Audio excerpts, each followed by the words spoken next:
সেদিনকে হঠাৎ করে আমার বর বলল, চলো আজকের রাতের খাওয়াটা বাইরে থেকে সেরে আসি। তো যেমন কথা তেমনি কাজ, তিনজন মিলে রেডি হয়ে বেরিয়ে পড়লাম রেস্টুরেন্টের উদ্দেশ্যে। আমরা সেদিনকে গেছিলাম নবদ্বীপের খানা খাজানা রেস্টুরেন্টে। আর ওই রেস্টুরেন্টের খাওয়া দাওয়ার আমার কিন্তু খুব পছন্দের, কারণ ওই রেস্টুরেন্টের খাওয়া দাওয়াটা আমার খুব ভালো লাগে। আর আমার কাছে মনে হয় মানে অন্য রেস্টুরেন্টের থেকে খাবারগুলো অনেকটা টেস্টি। তো দেখো আমরা তিনজন মিলে পৌঁছে গেলাম রেস্টুরেন্টে। এখন আমরা উপরে উঠছি।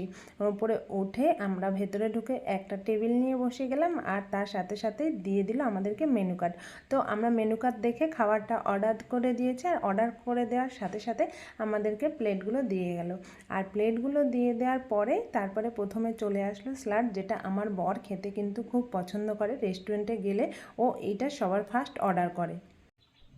আর তারপরে চলে আসলো গরম গরম ফিশ ফ্রাই। এটা আমার খুবই পছন্দের, যেহেতু আমি চিকেন খাই না, চিকেনটা আমার ভালো লাগে না, তার জন্য এই এই ফিশের আইটেমটা আমার খুবই ভালো লাগে। আর গরম গরম ছিল, দারুণ লেগেছিল প্রতিদিনের মতো। সেই দিনও কিন্তু খুব মানে ভালো লেগেছিল খেতে। এটার সাথে সাথেও আমরা অর্ডার দিয়েছিলাম বিরিয়ানি। আমার আর আমার ছেলে বিরিয়ানি খেতে কিন্তু খুবই ভালো লাগে, কারণ এতটা পরিমাণ বিরিয়ানিটা ভালোবাসি আমি আর আমার ছেলে, তার জন্য সব কিছু বাদ দিয়ে আমরা বিরিয়ানিটাই অর্ডার করেছি। দেখো বিরিয়ানির নাম লেয়া তো বিরিয়ানি হাজির। তো চলে আসলো দেখো আমার পছন্দের বিরিয়ানি। তো বিরিয়ানিটা দিয়ে দেওয়ার পরে আমার বর আমাদেরকে সার্ভ করে দিচ্ছে। আমরা আর বেশি কিছু অর্ডার দিইনি, 2 প্লেট বিরিয়ানি আর স্টার্টারে দিয়েছিলাম ফিশ ফ্রাই। তো আর সবশেষে দিয়েছিল একটা কোল্ড ড্রিঙ্কস, যেটা আমি খাই না, আমার ছেলে আর আমার বর খেয়েছিল। সেটা সবার শেষে খেয়েছিল। দেখো খাওয়া দাওয়া প্রায় শেষ, আর সে খাওয়া দাওয়া শেষ করে ওরা কোল্ড ড্রিঙ্কসটা খাচ্ছে। তো ওরা কোল্ড ড্রিঙ্কসটা খাচ্ছে, আমি চলে এসেছিলাম বাইরে, কারণ ওখানে ওদের অনেকক্ষণ লাগবে বিলটা পেমেন্ট করতে, তাই আমি বাইরে এসেই দাঁড়িয়েছিলাম। সেদিনকে রেস্টুরেন্টে জানি না কেন প্রচুর ভিড় ছিল। তো নিচে এসেই দেখি আমাদের গাড়ির সামনে অনেকগুলো গাড়ি জমে গেছে।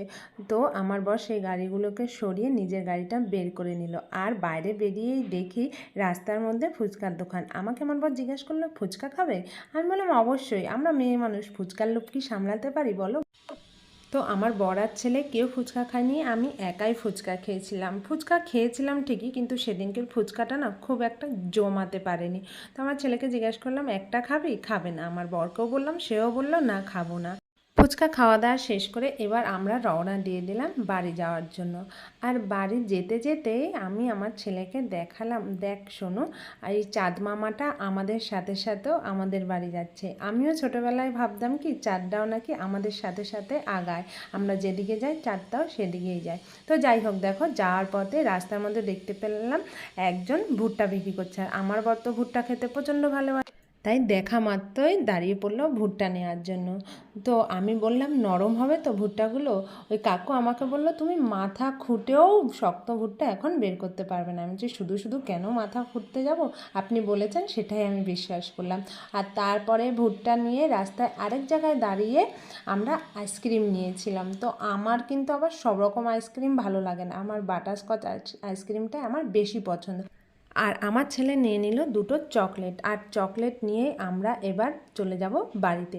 তো আজকের মতো ভিডিওটা এখানেই শেষ করছি। তোমরা অবশ্যই কমেন্টে জানাবে ভিডিওটা তোমাদের কেমন লাগলো। আবার দেখা হবে নতুন একটা ভিডিওতে। ততক্ষণ ভালো থেকো, সুস্থ থেকো, সাবধানে থেকো, টাটা।